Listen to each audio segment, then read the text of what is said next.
Back to our breaking news. Some of our breaking news. Senate Democrats unveiling a new proposal to tax billionaires and a new minimum tax for corporations to pay for President Biden's spending bill. The president leaves tomorrow for Europe, so lawmakers are up against the clock once again to strike a deal. And once again, the White House really seems to be waiting to see if Senators Joe Manchin and Kyrsten Sinema will be on board. Joining me now is Democratic Senator Chris Van Hollen. He sits on the Budget and Appropriations Committees.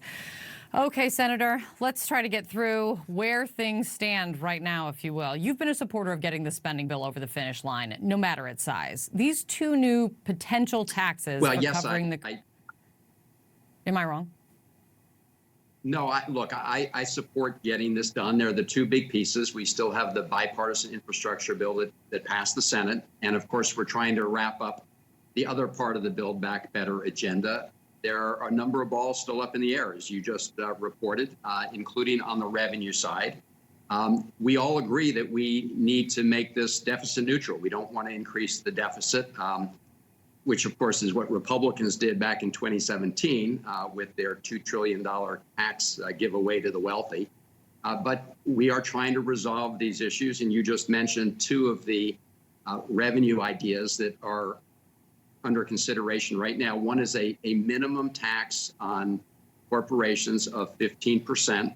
The other is the billionaires tax. And those, we're working through the details now. Absolutely. You know, it was striking to me to hear that there are these new taxes being proposed now, as well as concerns being raised about these new taxes from the likes of Joe Manchin, because I want to play for everyone what the Senate Majority Leader Chuck Schumer said just last month on September 23rd. The White House, the House, and the Senate have reached agreement on a framework that will pay for any final negotiated agreement. So the revenue side of this, we have an agreement on. He also said on that day, Senator, that it's that simple, but clearly it is not that simple. Why is this not yet decided?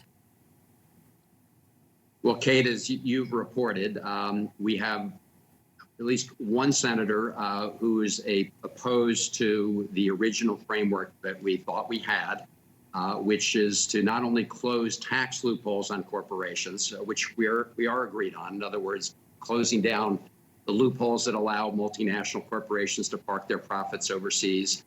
But we also thought that there was agreement on raising the corporate tax rate up to something in the range of, between 25 and 27%. Our colleague from Arizona does not support that, and therefore, we're looking for other ways. I should say, Kate, none of these ideas we're discussing now are new, however. I mean, they've all been out there. Many of us have supported these proposals. It is a question, though, of wrapping up the details. You're right about that, absolutely.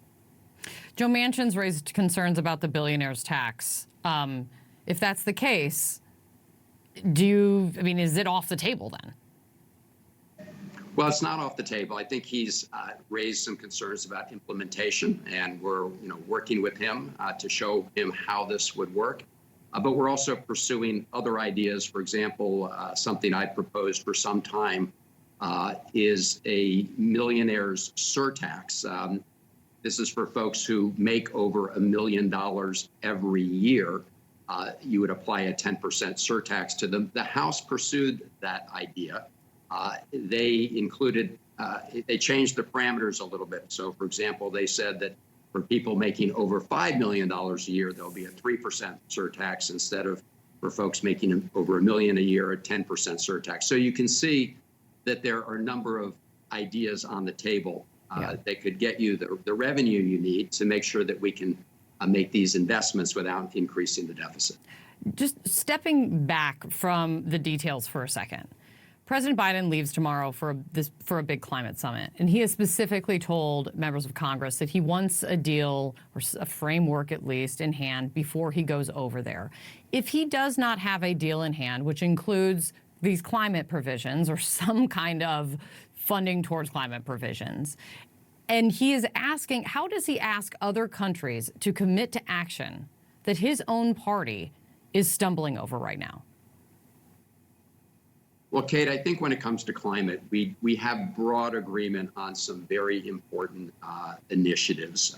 As you say, there are some loose ends when it comes to the climate, but the last that I saw, we were talking about in the range of $500 billion in investments, incentives to move to a clean energy economy. That would be a significant step forward and help us achieve those reduction goals, those emission reduction goals that President Biden has spoken about.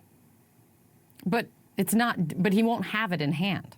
That's the problem. You know, it's like if you're going to lead by example, how do you lead by example and you ask other countries to do tough work that's going to be expensive and maybe not popular in some areas of the country, if you can't do it in the United States? Well, we're working very hard to pin down agreement on that piece. What I just mentioned, the $500 billion of investment in clean energy, energy efficiency. There are other provisions that many of us have worked on, like the Clean Energy Accelerator, which would have a multiplier effect. It's a public-private partnership, something I've worked on for years. That's in the bill now. So we have a number of things where I think the president will be able to go to the summit and say, I've got a commitment on this piece. I understand that we're also trying to wrap up the other items, and we're trying to do that as fast as possible. The tough work continues. Thank you, Senator, for coming on. Thanks, Kate.